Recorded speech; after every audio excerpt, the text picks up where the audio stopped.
Welcome to the Coach Brian Moore Show. I'm your host, Margaret Ann Prater, alongside Coach Brian Moore. And this show will air on YouTube and Facebook and the NFHS Network. And I also want to take a moment to remind you to tune into the NFHS Network every Friday night for our weekly game broadcast. Before we begin, I want to thank our sponsors, Marmac Commercial Real Estate, the Agency on Main, Life Church, Corums Building and Farm Center, and Peck Funeral Home. Well, Coach Moore, your Road Warriors are 3-0. You went to Coleman, came out on top 35-14. Personal opinion here, the game was a little closer than the score indicated. No doubt. The game was close. And, those kids over there are winners. I mean, they are now used to winning after last year, and they fought their guts out. And our kids did too. And that's the way it should be on the road, and that's fully what we expected.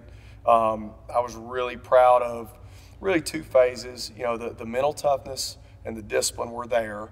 I don't know that our physical toughness was where it needed to be. I really didn't know those things were exclusive, that, you could be mentally tough but not physically tough. But we found out that we didn't panic or anything Friday, but we didn't play really tough, and we didn't tackle with our face. And, and I'm saying that the right way, not the crown of our helmet, let me be clear. But we didn't tackle people with our bodies. We had some shoulder stuff going on in the game. That's because we were arm tackling a little bit. And so we went back to work, this week, and, we're going to tackle a little bit better. And but, again, don't take those for granted. Going to Coleman and winning is a huge deal. To finish the game like we did, to score in our last 3 possessions was huge. And so our last 2, I'm really pleased with the kids. I'm going to start with positives. Offensive performance of 459 yards, 5 of 7 possessions, ended in touchdowns. Yeah. You averaged 9 yards a play. Yeah. So while you had your negatives, yeah. You can't fuss about that. There were a lot of positives. I thought the first drive was really bad as far as not finishing that drive. And I don't know if that ball went out or not. You couldn't see it. I mean, that's the reason That's my next question. I don't deal with instant replay in high school football. It's because your camera angles aren't good enough anyway. And so I couldn't even tell with the camera angles. So I thought the game was called really well. I thought that, both sides, got their calls like they're supposed to and everything. And so I was really pleased with that. But, we really should have scored 6 of 7 possessions. I thought the possession before halftime with the big post to Isaiah was so huge good to take that lead. And our 2-minute this year has been great, but we throw the ball so well that we can. And I thought that our balance was good again. I thought our third down conversion rate was really good. I didn't think we ran the ball great early, but we really finished running the football. Another game, like we talked about after the Austin game, where we ran for less than 100 yards last year against Coleman. We did not run the ball at all last year. This year we came out and ran for almost 200 yards. So really, really happy with the play up front and then our backs as well. Well, that's what I was going to ask you about the first drive, but you said it's kind of inconclusive on your end. We've got to finish with the ball in our hands. Right. I mean, ultimately, and Zeke knows that, and he's such a good kid, and it got in him. And I called him out at halftime, and I said, it can't happen. He's a lineman that is converted to be a skill guy. And we've worked ball handling, and he's had 0 problems. I don't think he's ever let a ball hit the ground before. But just that ball got loose and behind him, and we talk all the time about, high and tight and keep my elbow locked to my rib cage, and that ball kind of got behind him, and he punched it out. The kid from Coleman made a great play. Relentless effort to the sideline like we tell our kids to play. And then same thing for JT. I mean, JT's got to finish with that. He says he crossed the goal line. I don't care, right? We're not going to reach the ball unless it's 4th down and have that moment where, thank goodness for Amadio again. How about that guy to finish and get on in the end zone? But we cannot turn the ball over, and look at us historically. We haven't done that, and we've gone back to work on it. We don't do it. We don't do it. I love the offense was balanced as well. You got 197 yards on the ground, 262 in the air. And let's talk about, there's 2 specific plays I want to talk about. First, Eli Tidwell's catch. Yeah. That was like a 95-mile-an-hour fastball that he was adjusting to. Right. Back, I believe it was third quarter. Was it third or fourth quarter? Well, third quarter? We were backed up, the one where he dove. Yes. Well, we were backed up, and he ended up, that was the only time that we went. We didn't go 3 and out, but we punted on, we had a first down, then had to punt. But at least we had a first down coming out. I thought he had no chance. The ball was coming right at me. And it was a missile like usual, but it was out front. He literally laid out horizontally and caught it. He's a really good player and a really good athlete. But that was huge. And then he punts it. We get a good roll. So they get it to -41 instead of being in our territory. Right. So at least we made them drive the football. And they did that. And I said early in the week, we're going to have to be extremely patient. We're going to talk about that good grief. But what a great play there. That's one of my goals is to have a first down coming out if we get backed up, and we did that really well. Well, and I'm going to talk about Zay Fletcher in our next 2 questions. first, you know, that catch right before. I mean, I was going, that's a beauty right before halftime when Blackwood threw that to him. And then also, you know, he finishes the game with 6 catches for 121 yards, 2 scores. Last week you hadn't had to use him. Yeah. Now we had to use him. He's there when you need him, you know. And I thought, you know, he had all the yardage, 64 yards or something on that one possession. We threw a little flat route to him, and he turned it up for a first down. And then the very next play, they rocked the safety down to the boundary, and Will saw it and put the tag on, and he ran big posts, and was a beautiful throw. Protection held up great. We have really protected the quarterback. I think we've had less than 5 total negative plays this year and no sacks. We're just not giving up pressures, and when he's able to stand back there, he either is checking the ball down late, as you saw to Eli, Jack one time down the sideline, Rye one time, or he's hitting his first read in the progression, and it could be really good. So, and again, I want to give credit to Will Lane and Coach Prater. And those guys, man, they're calling great games, and they're keeping us in front of the chains, and they're seeing things. And you can just see year 2 in the continuity within our coaching staff and the play calling. Right, and Zay's confidence level, I want to talk about that. You can see that rising. I mean, he was, you know, kind of this star on the team last year. You know, somebody you expected great things from, but you can see that confidence growing, and that's something special. We'll be right back after a break. You're watching the Coach Brian Moore Show. Hey folks, my staff and I here at Eddie Pruitt Ford would like to thank you guys. We're in our 37th year in business, and we'd also like to thank the Hartselle Tiger football team that the preparation they put in for Coach Moore and his great staff, and especially our kids has worked so hard in the off season to get ready for another great season. Go Tigers!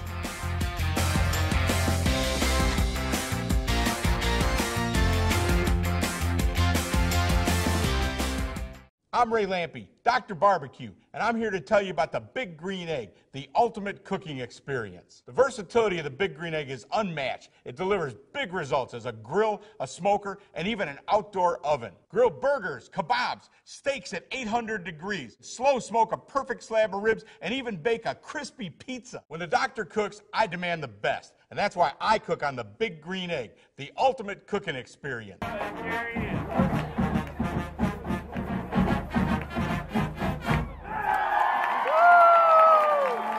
All right, and we're back with the Coach Brian Moore Show.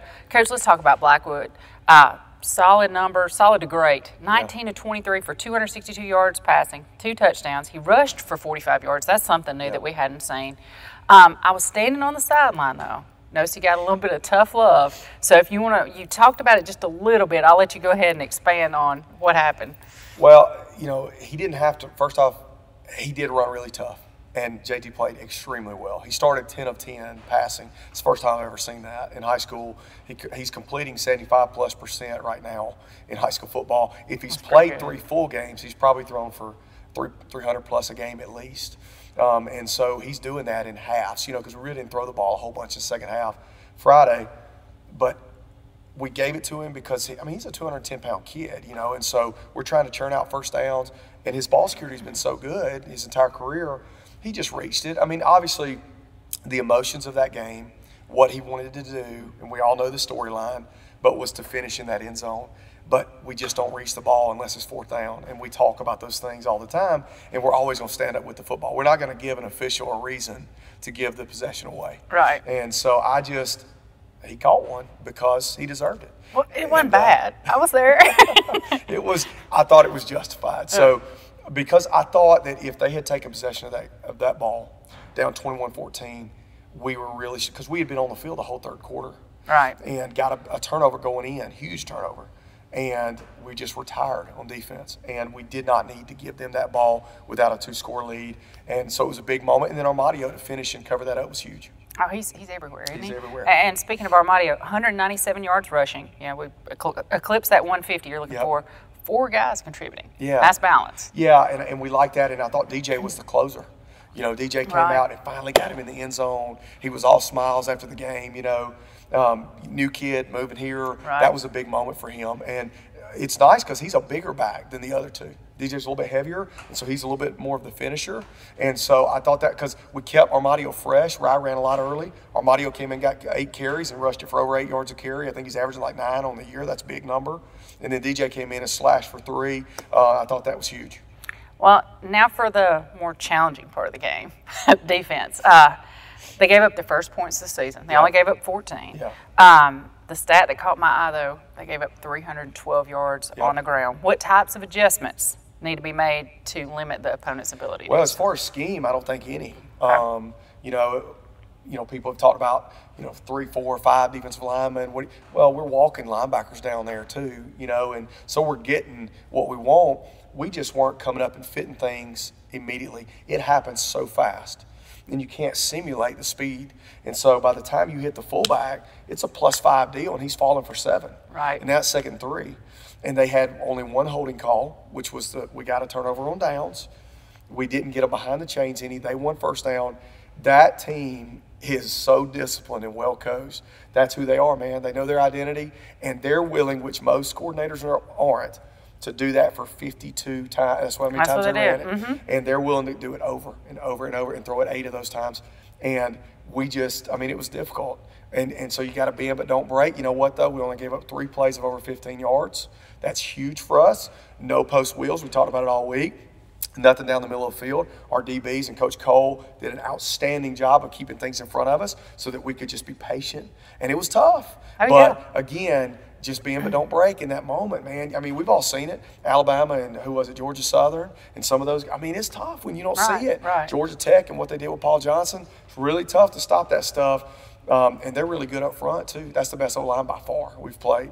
They were physical. They were very physical and come off the ball. And I text Oscar after the game and said, man, I don't know how you get them to play like that, man. And he had some really nice things to say about our kids, too. But and I want to mention this, too, about that. That rivalry, specifically my time at Jasper with Coleman, was a big deal. And he has, and I feel like we do, too, complete control of the culture there. And how clean that thing was. It can lead from the leadership with your coaches, administration, teachers, and how nasty those things can get. I thought their kids and our kids played it really clean, and that's what a rivalry should look like. And so I'm really proud of our kids and the fact that we've had no personal fouls this year, none. No after the whistle penalties. Very few before the whistle penalties, and I've just been really proud of our discipline. Well, and you were talking about the guys on the field. I want to go ahead and compliment, student sections, band, cheerleaders, the whole crew. We were great at Coleman. Of course, everybody was on high alert, but everything went well. It was a class act. A positive, I did notice, Coleman had 60 offensive plays, 14 points. Yeah, that was big. And, points per play is something that you can look at, or points per drive, too. And if that number's below 3, which it was, that's good. Again, the yardage and the rushing, all that. But to create some turnovers and to get off the field when we had to was the remark of, again, a mentally tough team. They were cool up under the tent. We came over and were watching the film. There was no panicking. Nobody's blaming each other. Mookie had 22 tackles. That's my next question. Sorry. But, we fought our tails off. We've got to be better. But as far as the scheme, we won't see anything like that again. Okay. Back to Mookie, I was going to talk about, he was a close second to our player of the game. Yeah. And what can you say about his transition? Because this time last year, he was our running back. Yeah. Well, so it's new. And last year it was more play Mike, see ball, get ball, run and tackle. And now it's more scheme, call the front, see the triangles and things that we teach, see your guards. Again, last year it was just like Mookie, go play. And now it's, hey, if you want to be a college player, we need to learn how to play linebacker, and he is a college player, no doubt. But for him to have 22 tackles, and sometimes now he was getting guards up on him, which we didn't want to happen, and they were single blocking our nose. And so I thought he was incredible. And again, his poise, because there were times where there were multiple guys coming up there on him, and he just handled that, put guys on the ground, played with great emotion, didn't lose his cool at any point, came and kept leading. And he kept telling me it was really cool to see his progression and maturation, really. Coming to the sideline saying, Coach, I'm seeing it better. Each drive, I'm better. I'm seeing a little better. I'm seeing kind of what's going on. And he's playing a little faster. And all of us were. Those 8-yard runs in the first half went to 4-yard runs. Right. Again, it's not great. But you're making adjustments in a positive way. We're starting to slow this dude down a little bit right here. So I was really proud of Mookie. All right, we'll take a quick break. You're watching the Coach Brian Moore Show.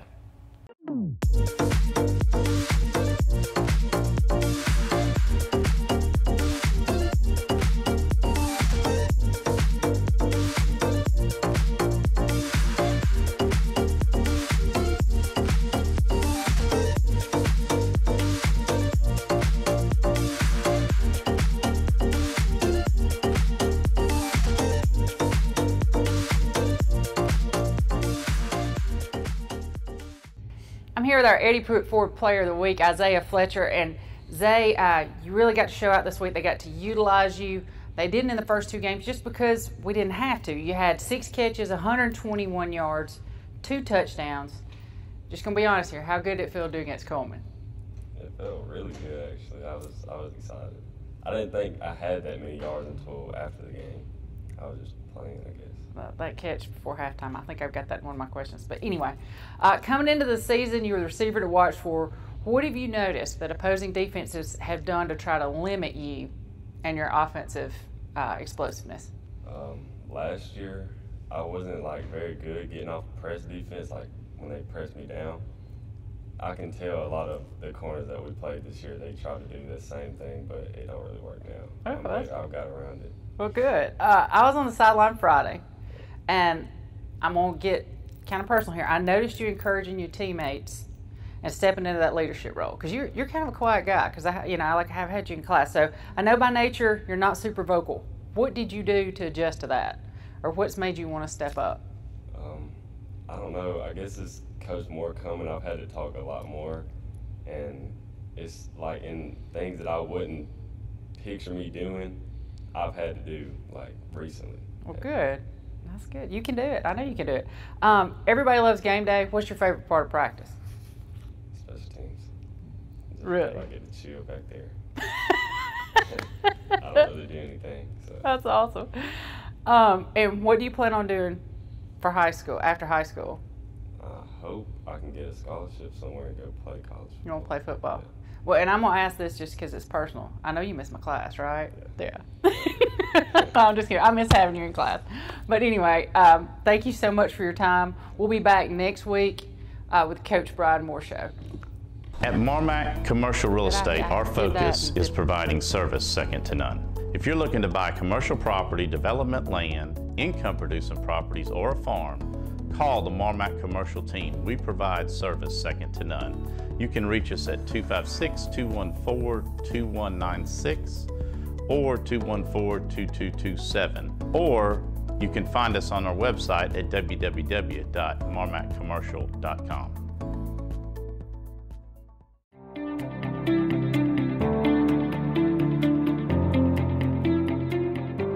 Hi, I'm Jenny Tankersley. I'm Dwight Tankersley. And I'm Rejane Hampton, and we're your agency on Main. Local realtors here to serve you. One of our team members will be more than happy to find you that perfect home.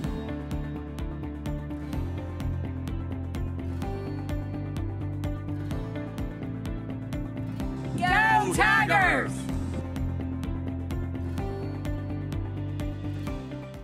All right, we're back with the Coach Brian Moore Show. Okay, I got my stats, Coach. And there's one I love. It's called the havoc rate. Yep. And our goal is 35% of the plays that we create some type of havoc, Yep. right? We had a rate of 15% against Coleman. Yep. What would your overall grade for the defense be? And then what would you do to increase this havoc rate? Well, I mean, obviously we wanted to create more negative plays. We wanted more tackles for loss. But again, when you play them, they're down there and it's almost wedge blocking everything. You're going to have a really hard time doing that. And they run it so well where they back their lineman up and do some things wing T oriented, but it's some veer stuff too. And they ran more power than we expected. You're just not going to create those. Now, we hope that this Friday and more traditional offenses that we can create more of those negative plays and takeaways and things. But Coleman's just not going to give you that. But I love the deal because we are about creating negative plays. You know, we are about creating 3 and outs and getting the ball back quickly. So Coach Pales brought that to us. I've never heard that before. I just like the term. It's really yeah, I do like the havoc rate, but it's the other side of the 12% rule. You know, Right, really, if you exactly. think about it, you want a high number there where on offense we want a low number, which our numbers this year have been below 10 every game. But I just think that he's brought that to the table, and he tells the kids on Sunday, here's where we were. It gives them something to shoot at. Exactly. I thought it was great. I also want to point out just real quick the job of Cooper Lang. Yeah. 5 of 5, in what I would consider a hostile environment, Yeah. PATs. I mean, he's stepping up and doing a good job. I think he's 10 of 12 maybe on the year or maybe more. I saw that just the other day. That's still a good number. I mean, for a guy that had never kicked in a game, first to go out and make his first kick at Austin, which was a field goal, and then kick all his PATs and go 5 of 5, where a field goal or a PAT could have made the complete difference Friday night. It was that tight. But Cooper, and he's kicking off good. You know, at the first game or two, Mookie kicked off. And then Cooper, you know, has just been better about sky kicking and kind of hanging the ball in the air. He did a really good job with that again Friday. And now one more question about the cramping. I've never seen anything like it. Man. And guys are just dropping like flies. So, Yep. so what are we doing this week to adjust? Well, we've got some things that we're doing with some BioLite and Pedialyte stuff that we're going to do. But one of the things that, you know, you got to think about it, that was our first full game. And Sure. I think, you know, for me, I didn't think about that. I was like, I'm going to run the stew out of them on Sunday. It was my thing on the headset. And then one of the coaches said, Coach, this is game one for us. Like, we haven't played 4 quarters yet. Right. And that's fair. Now we got to fix it. Now we got to have an answer. But I thought we cramped too early. We had some lineman cramp. And it wasn't that hot. I don't know. It was a physical ball game, though. And so I think that was part of it. Again, we have taken precaution. John got most of those guys back in the game, which we had to have them. Mookie being one, Rye being one, Dalton, Quattlebaum. I mean, like. There were lots. I mean, they were just dropping. Too many. And we run. And one thing that was different, though, really, too, with the week last week, we had a hard Monday, but nothing else because of the rain. We were inside. And we also went in pads all 4 days. So I think, you know, we pulled back some this week. I think we're a little bit fatigued. Again, we like to be hard early in the week and then really pull back Wednesday and Thursday. But last week, kind of the structure of the week with the hurricane, we didn't get to do that. And so we kind of worked on that this Sunday and made sure that's right. So I think we'll see a better deal Friday. All right, we're going to talk about Decatur when we come back. You're watching the Coach Brian Moore Show. Peck Funeral Home is owned and operated by folks who live in the same communities they serve. Our employees are the heart of our business. The funeral home proudly employs over 30 local individuals. Currently, the funeral home is managed by Jeff Halbrooks, who has held that position for over 20 years. Our goal is simple and has remained the same now since 1929. Peck Funeral Home strives to provide genuine service from the heart. All right, we're back with the Coach Brian Moore Show. Coach, we're facing Decatur this week. First home game. I'm so excited. We get to show off the lights. FYI, Decatur owns the series with Hartsville. 28 wins for Hartsville, 59 for Decatur. It's a sore spot for a lot of us. When I was in school, I've been talking to the kids. We swept Austin, we swept Coleman when I was in here, you know, way back when. We got swept by Decatur. However, recently, we got a 3-game win streak. The series dates back to 1917. The last time we won 4 in a row was 1978 to 81. So, I mean, no pressure. and now I was going on to the second question. We were talking, Decatur's 4 plays away from being 3-0. They are, no question. 2 plays away from being 2-1. They are drastically improved. So I watched the film of 19 when they came here, and they were not great. The job that Coach Adcock and his staff has done over the last 2 years is very impressive. How hard they play is very impressive. And they've got more skill. And all their kids like us, many of them came back. So like the same 3D linemen, the same quarterback, several of the skill kids, they're all back. And so they're improved with a good kicker. This team, I'm really shocked is 0-3, and it's just a bad luck deal that they are. We're going to have to really play. And what I am most worried about is having the rivalry games that have already happened, the Austin game and the Coleman game, and having to go on the road with it with a time change or date change with Mae Jemison. We've got to show back up, and we've got to play week 4 right here and against a really good football team. So our kids understand what's at stake. When you turn on the film, it's not hard to see that they're improved. And so we'll have to play really, really well. Well, and what are we looking for out of Decatur? What kind of weapons do they bring to the table? Well, I mean, you know, as far as running backs, got a heavier back, number 3, that brings it downhill. A base, more of a traditional scheme like what we would run with a fullback, 3 receiver sets, what we call flex. They'll run a lot of that. And the back is in pistol, so it's really deep. But the Dickman kid is a quarterback. His mom teaches in our system, but actually taught my son Parker last year, so I kind of keep up with him. He does a really good job. He's growing a lot. He played as a sophomore last year, starting again as a junior this year. Good baseball player, spins it around really good with a big arm. So we'll have to be really locked in and focused. And then defensively, they are so simple in what they do, but they're just not going to get out of position. They're not going to give you any cheap ones. They got a really good D lineman, number 56, that is a concern. Last year, it was such a concern that we had to switch guys around on PAT because he was running over our PAT team. Oh, wow. They're blocking kicks. So he's a very powerful kid that I think is a senior now. I hope he's a senior. Anyway, and he really does a good job. So, again, they're going to be much improved. Their kickoff team, sprays the thing everywhere. They're going to kick it. They can pop kick it left. He could be aiming left and yank it back right on purpose. So he's a soccer kid that's really skilled. So we've got to be really on top of our game here.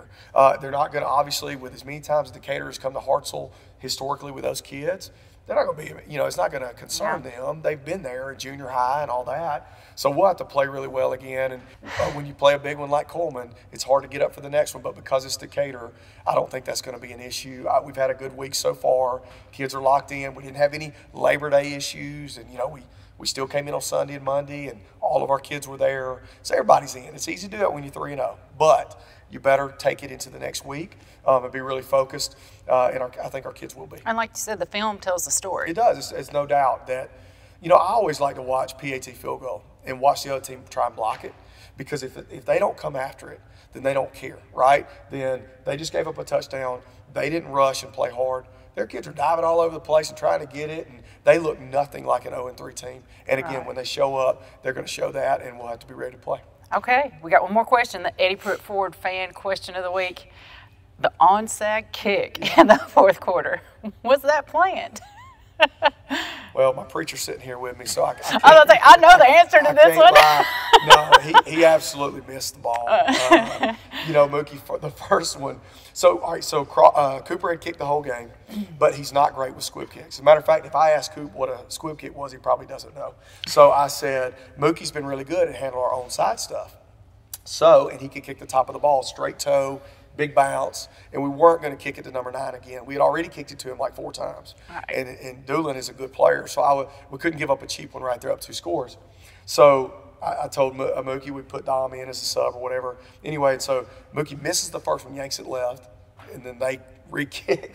And I would like to say it was a brilliant call, but he almost missed the ball. Brilliant. He almost Charlie Browned it and missed the ball, and it kicked a tornado like this, and we got on it, and it helped. But we drove and scored, and my dad, I love him, the first thing he said was, that other coach get upset about that onside kick? I said, Dad, that was not an onside kick. I promise you Oscar saw that. But anyway, it was good that we recovered it in a big moment.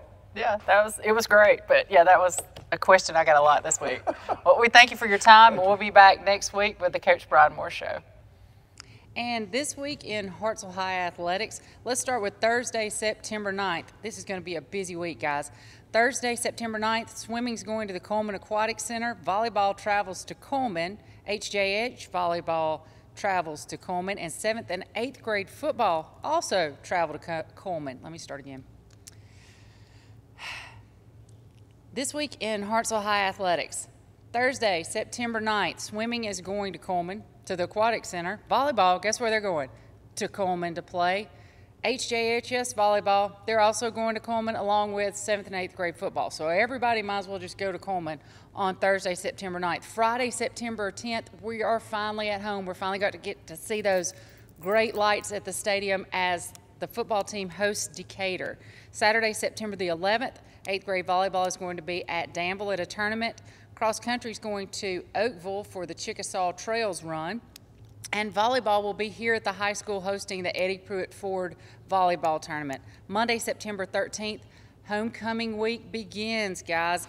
HJHS volleyball is going to host Danville and Decatur, and it will also be the homecoming kickoff event here at the high school in the auditorium. Tuesday, September 14th, HJHS is going to host Faultville and Austin in volleyball.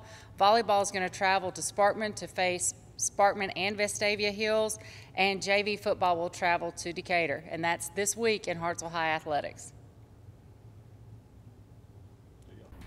Hey folks, my staff and I here at Eddie Pruitt Ford would like to thank you guys. We're in our 37th year in business, and we'd also like to thank the Hartselle Tiger football team that the preparation they put in for Coach Moore and his great staff, and especially our kids has worked so hard in the off season to get ready for another great season.